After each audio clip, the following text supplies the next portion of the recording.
এটা মানুষের জীবনে এই ইমানের যে দৌলত, ইমানের যে দাম, ইমানের যে কদর, এর সমকক্ষ পৃথিবীতে আর কোনো নিয়ামত আল্লাহ মানুষকে দান করেনি। সুবহানাল্লাহ। একজন মানুষ যে ইমান পেল, এরপরে যদি পৃথিবীতে সে আর কিছু নাও পায়, তাহলে তার কোনো আফসোস থাকার কথা না, যদি সে ইমানের কদর বোঝে, ইমানের মূল্যায়ন যদি সে বুঝে। কারণ মানুষের জীবনের সফলতা এবং ব্যর্থতা নির্ভর করে সর্বপ্রথম এই ইমানের উপর। মানুষের জীবন সফল হওয়ার জন্য সর্বপ্রথম যে গুণ দরকার, সেই গুণের নাম হলো ইমান। মানুষের জীবন চূড়ান্ত পর্যায়ে সফল হওয়ার জন্য যে গুণ দরকার, সেই গুণের দ্বিতীয় নম্বর গুণের নাম হলো আমলে সালেহ, নেক আমল। এই জন্য রব্বুল আলামিন আয়াতে কারিমার মধ্যে বলেন, যেই মানুষরা বলবে যে আমরা স্বীকৃতি দিবে যে আমাদের রব একমাত্র আল্লাহ, সুম্মাস্তাকামু, এই কথা বলার পরে এই কথা থেকে দূরে সরে যাবে না, এই কথার উপরে অটল এবং অবিচল থাকবে মৃত্যু পর্যন্ত। কোন পর্যন্ত? মৃত্যু পর্যন্ত। সুম্মাস্তাকামু তাতানাজ্জালু আলাইহিমুল মালাইকা, এমন ইমানদার যখন মৃত্যুর শয্যায় শায়িত হয়ে যাবে, মৃত্যুর বিছানায় যখন সে পৌঁছে যাবে, এই ইমানদারের সফলতার সুসংবাদ নিয়ে আকাশ থেকে 500 ফেরেশতার জামাত আল্লাহ নাজিল করবে। তাতানাজ্জালু আলাইহিমুল মালাইকা, ফেরেশতারা এসে কি করবে? ফেরেশতারা বলবে, আল্লাহ তাখাফু ওয়া লা তাহজানু ওয়া আবশিরু বিল জান্নাহ আল্লাতী কুনতুম তুআদুন। ফেরেশতারা বলবে, আল্লাহ তাখাফু, হে ঈমানদার, তোমাদের কোনো ভয় নাই, তোমার কোনো টেনশন নাই, তোমার কোনো চিন্তা নাই। আল্লাহ তাখাফু ওয়া লা তাহজানু, আর দুনিয়ার অতীত জীবন নিয়ে তোমার কোনো আফসোস নাই, তোমার কোনো হতাশা নাই। সুবহানাল্লাহ। আল্লাহ তাখাফু ওয়া লা তাহজানু, আখিরাতের জীবন নিয়ে তোমার কোনো ভয় নাই, তোমার কোনো শঙ্কা নাই, দুনিয়ার জীবনের ব্যাপারে তোমার কোনো হতাশা নাই, তোমার কোনো টেনশন নাই। আবশিরু বিল জান্নাহ, বরং তুমি জান্নাতের সুসংবাদ নিয়ে তারপরে দুনিয়ার থেকে কবরের দিকে রওনা করো। কিসের সুসংবাদ? জান্নাতের সুসংবাদ। এই যে ফেরেশতারা আসবে, কেন? মৃত্যুর সময় মানুষের টেনশন আছে না নাই? বলেন তো, টেনশন আছে না নাই? আম্মা জান আয়েশা সিদ্দিকা রাদিয়াল্লাহু তাআলা আনহা বর্ণনা করেন, মৃত্যুর কষ্ট থেকে বাঁচার জন্য স্বয়ং রাসূল করিম সাল্লাল্লাহু আলাইহি ওয়াসাল্লাম তিনি যখন মৃত্যুর সম্মুখীন হয়েছিলেন, তখন আমি তাকে দেখেছি, তার পাশে একটি পানির পাত্র ছিল। রাআইতু রাসূলুল্লাহি সাল্লাল্লাহু আলাইহি ওয়াসাল্লাম ওয়া হুয়া বিল মাউত ওয়া ইনদাহু কাদাহুন ফীহি মাউন। তিরমিজি শরীফের 978 নম্বর হাদিস। নবীজির ব্যাপারে আম্মা জান আয়েশা সিদ্দিকা বর্ণনা করেন, আমি বিশ্ব নবী সাইয়্যিদুল মুরসালিনকে দেখলাম, যিনি মৃত্যুর সময় তার পাশে একটা রাখা পানির পাত্রের ভিতরে হুয়া ইউদখিলু ইয়াদাহু ফিল কাদাহি, সেই পাত্রের ভিতরে তিনি হাত প্রবেশ করায় দিচ্ছিলেন বারবার। সুম্মা ইয়ামসাহু ওয়াজহাহু বিল মা, সেই পাত্র থেকে পানি নিয়ে বিশ্ব নবী সাইয়্যিদুল মুরসালিন সেই পানি তার চেহারার উপরে বারবার বারবার তিনি নিক্ষেপ করতেছিলেন। ওয়াকালা আল্লাহুম্মা ইন্নী আউযু বিকা মিন গামারাতিল মাউত আই সাকারাতিল মাউত। আল্লাহর কাছে বলতেছিলেন, রব, আমি আপনার কাছে মরণের যন্ত্রণা আর কষ্ট থেকে আপনার কাছে আমি আশ্রয় প্রার্থনা করছি, আপনি আমাকে মৃত্যুকালীন যন্ত্রণা থেকে আমি মুহাম্মদুর রাসূলুল্লাহকে আপনি হেফাজত করেন। আমার ভাইরা, যদি মোহাম্মদ রাসূলুল্লাহ মৃত্যুর কষ্ট থেকে আল্লাহর কাছে আশ্রয় প্রার্থনা করা লাগে, তাহলে আপনি এবং আমি আমাদের মতো মানুষকে মৃত্যুর সময়ের সেই কষ্ট থেকে আল্লাহর কাছে আশ্রয় প্রার্থনা করার দরকার আছে না নাই? কারণ মৃত্যু এমন এক জীবন, মৃত্যু এমন এক জিনিস, মানুষকে মৃত্যু নিঃসঙ্গ করে দেয়। মৃত্যুর পরে মানুষের সাথে পৃথিবীর আর কোনো মানুষের কোনো সম্পর্ক থাকে না, কেউ তারে আর পরিচয় দেয় না।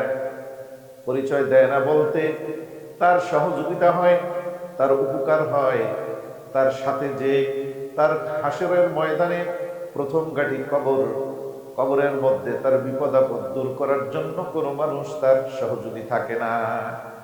থাকে।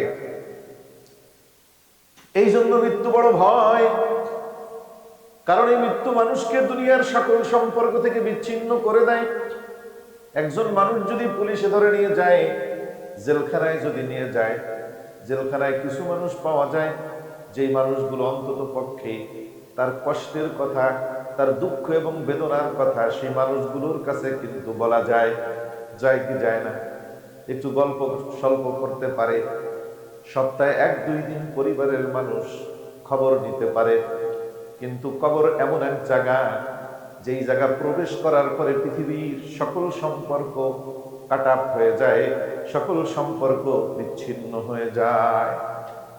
আমার বাইরের জন্য সহিহ বুখারীর বর্ণনা, সহিহ বুখারী শরীফের 6514 নম্বর হাদিস, নবীজি বলেন, قال رسول الله صلى الله عليه وسلم يتبع الميت ثلاثة فيرجع منه اثنان ويبقى معه واحد। মৃত ব্যক্তির পিছনে পিছনে 3টা জিনিস রওনা করে। কয়টা জিনিস? কবর পর্যন্ত 3টা জিনিস যায়, যাওয়ার পরে সেখান থেকে আবার 2টা জিনিস তার বাড়িতে ফেরত চলে আসে। ওয়ায়াবকা মাহু ওয়াহিদুন, আর একটা জিনিস ওই ব্যক্তির সাথে কবরের ভিতরে চলে যায়। সুবহানাল্লাহ। ইয়াতবাউহু মালুহু ওয়া আহলুহু ওয়া আমালুহু ফায়ারজিউ মিনহু আহলুহু ওয়া মালুহু ওয়া ইয়াবকা মাআহু আমালুহু। বিশ্বনবী সাইয়্যিদুল মুরসালিন বলেন, 3টা জিনিসের প্রথম নম্বর জিনিস হলো তার আপনজন, আত্মীয় স্বজন, পাড়া প্রতিবেশী, সন্তান সন্ততি, তারা কবর পর্যন্ত যায় এবং তার কিছু মাল সামানা কবর পর্যন্ত যায়। এবং 3 নম্বর তার কিছু নেক আমল তার সাথে কবর পর্যন্ত যায়।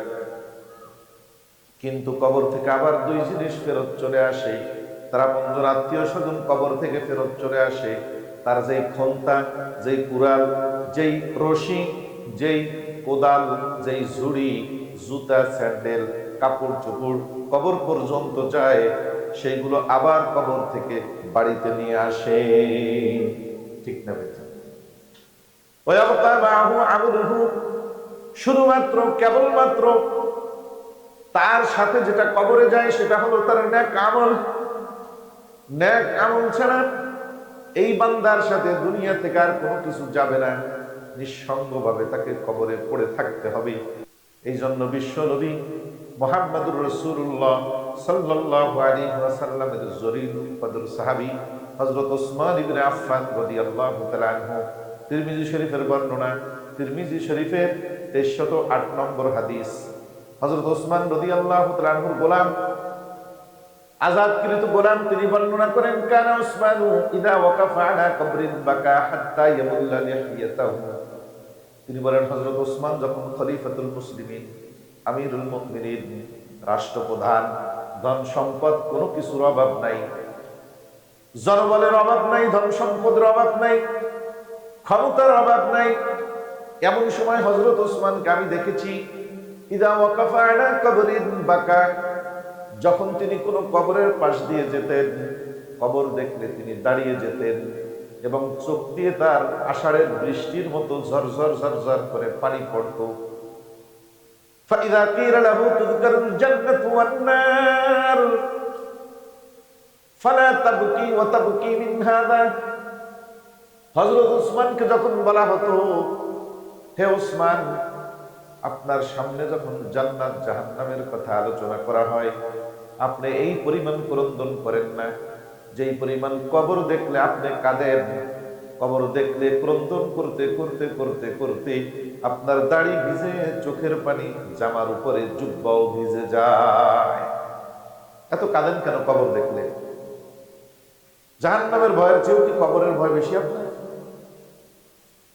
হযরত ওসমান বলেন, ইন্নী সামিতু রাসূলুল্লাহি সাল্লাল্লাহু আলাইহি ওয়াসাল্লাম ইন্নাল কবরা আউয়ালু মানাজিলিল আখিরাহ ফাইন নাজা মিনহু ফামা বা'দাহু আইসারু মিনহু আমান লাম ইয়ানজু মিনহু ফামা বা'দাহু আশাদ্দু মিনহু। হযরত ওসমান বলেন, আমি আমার প্রিয় নবী সাইয়্যিদুল মুরসালিনকে বলতে শুনেছি যে কবর হলো আখিরাতের জীবনের প্রথম ঘাঁটি। কবর আখিরাতের জীবনের প্রথম ঘাঁটি। ফামান নাজা মিনহু ফামা বা'দাহু আইসারু মিনহু।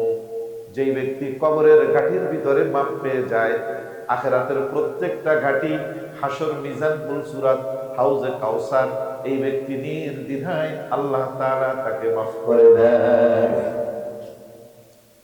ওয়ামান লাম ইয়ানজু মিনহু ফামা বা'দাহু আশাদ্দু মিনহু। যেই ব্যক্তি কবরে ধরা খায়, আখিরাতের পরবর্তী ঘাটিগুলো তার জন্য বড় কঠিন হয়ে যায়।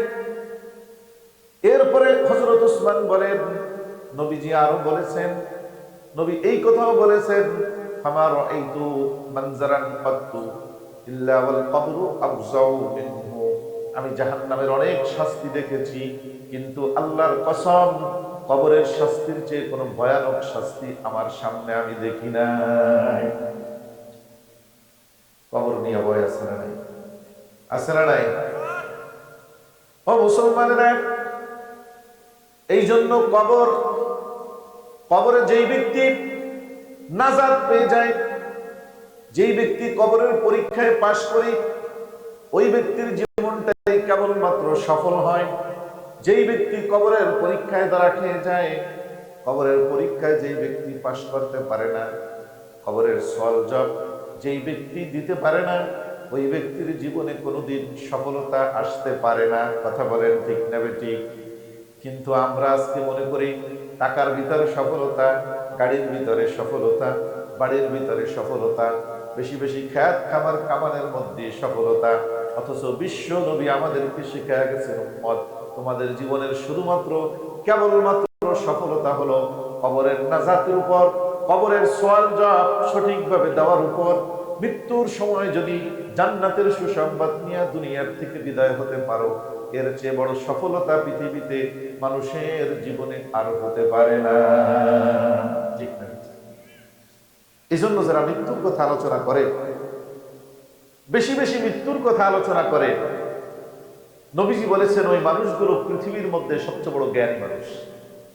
যদিও মানুষের দুনিয়ার পরিচয় ভ্যান চালক, দুনিয়ার পরিচয় ঝালমুড়ি বিক্রেতা, দুনিয়ার পরিচয় মানুষটা গরিব, কিন্তু যদি মৃত্যুর প্রস্তুতি নিয়ে দুনিয়ার থেকে বিদায় হতে পারে, আমার পয়গম্বর বলেন হচ্ছে জ্ঞানী মানুষ পৃথিবীতে আর কেউ নাই। সুবহানাল্লাহ। হযরত ওমর ইবনে আব্দুল আজিজ, হযরত আব্দুল্লাহ ইবনে ওমর, তিনি বর্ণনা করেন, ইবনে মাজার হাদিস, ইবনে মাজার 4259 নম্বর হাদিস। হযরত আব্দুল্লাহ ইবনে ওমর বলেন, কুনতু মা'আন নবী সাল্লাল্লাহু আলাইহি ওয়াসাল্লাম ফাজাআ রাজুলুন মিনাল আনসার ফাসাল্লামা আলা নবী সাল্লাল্লাহু আলাইহি ওয়াসাল্লাম। আমি নবীজির সাথে ছিলাম, হঠাৎ করে একজন মানুষ আনসারী সাহাবী বিশ্ব নবীর দরবারে হাজির হয়ে গেল। হাজির হয়ে নবীজিকে সালাম করলো। সালাম দেওয়ার পরে নবীজিকে বলল, ইয়া রাসূলুল্লাহ, আইয়ুন নাসে আফজালু, এই পৃথিবীতে সবচেয়ে ভালো মানুষকে, সবচেয়ে উত্তম মানুষকে? নবীজি জবাব দিলেন, আহসানুহুম খুলুকান, যেই মানুষের চরিত্র যত ভালো, ওই মানুষটা পৃথিবীতে আল্লাহর কাছে তত ভালো। সুম্মা ক্বালা ফাআইয়ুন নাসে আতিয়াসু, এরপরে ওই লোকটি জিজ্ঞাসা করল, আল্লাহর পয়গম্বর, পৃথিবীতে সবচেয়ে বড় জ্ঞানী মানুষকে, সবচেয়ে বড় বুদ্ধিমান মানুষকে, সবচেয়ে বড় জ্ঞানী মানুষকে, সবচেয়ে বড় বুদ্ধিজীবীকে, আকলমন্দকে? আমরা এলাকার ভিতরে যে বেশি বিচার আচার করতে পারে সূক্ষ্মভাবে, আমরা বলি যে ওই লোকটা সবচেয়ে বড় জ্ঞানী। কথা বলেন ঠিক না বেঠিক? যে বড় অফিসার, আমরা মনে করি বিশাল বড় শিক্ষা অর্জন করেছে। এখন সরকার তাকে বিসিএস ক্যাডারের কারণে তাকে বিসিএস ক্যাডারের কোঠায় ওসি বানায় দিছে, ডাইরেক্ট এসপি বানায় দিছে। লোকটা বড় জ্ঞানী, ঠিক না ভাই ঠিক? অল্প পুঁজি নিয়ে ব্যবসা আরম্ভ করেছিল, অল্প দিনের মাথায় ব্যবসা করতে করতে করতে করতে কোটি কোটি টাকা কামিয়ে ফেলেছে। মানুষটা বড় জ্ঞানী। এগুলা হলো আমাদের অবজারভেশন। আমাদের সমাজ অল্প সময়ে দুনিয়ায় যেই ব্যক্তি সফলতা অর্জন করতে পারে দুনিয়ার লাইনে, আমরা তাকে বড় জ্ঞানী মনে করি। কথা বলেন ঠিক না ঠিক? তাই না? যে ব্যক্তি দুনিয়ায় কিছু অর্জন করতে পারেনি, আমরা মনে করি এই লোকটা বেকার, ব্যর্থ, গরিব, খাটতে খাটতে মরে, দুনিয়ায় কোনো সফলতা পায় না, ওর জীবনের কোনো কি নাই, মূল্য নাই, কদর নাই। কিন্তু আমার ভাইরা, দোস্তারা, মুরব্বী বাবারা, বিশ্বনবী সাইয়্যিদুল মুরসালিন, যেই নবী গোটা বিশ্ব মানবতার মুক্তির দূত, যেই নবী গোটা বিশ্ব মানবতার টিচার এবং শিক্ষক, যেই নবীকে আমার আল্লাহ জ্ঞানের ৯৯ ভাগ দান করেছেন, আর ১ ভাগ গোটা দুনিয়ার সকল মাখলুকাতকে ভাগ করে দিয়েছেন। জোরে বলেন না সুবহানাল্লাহ। ওই নবী সাইয়্যিদুল মুরসালিন বলেন, ও আমার উম্মতেরা, শোনো শোনো। সাহাবী প্রশ্ন করলেন, ফাইয়ুন নাসি আকিয়াসু ইয়া রাসূলুল্লাহ, সবচেয়ে জ্ঞানী মানুষকে আপনি আমাকে বলেন। নবীজি বলেন, আকতারুহুম লিল মাউতি যিকরান ওয়া মা বা'দাহু ইসতি'দাদান। নবী বলেন, শোনো, সবচেয়ে বড় জ্ঞানী মানুষ হলো ওই মানুষ যে বেশি বেশি বেশি বেশি জীবিত থাকতে মৃত্যুর কথা আলোচনা করে এবং স্মরণ করে, আর মৃত্যুর পরবর্তী জীবনের জন্য দুনিয়ায় সুন্দর করে জীবন যাপন করে।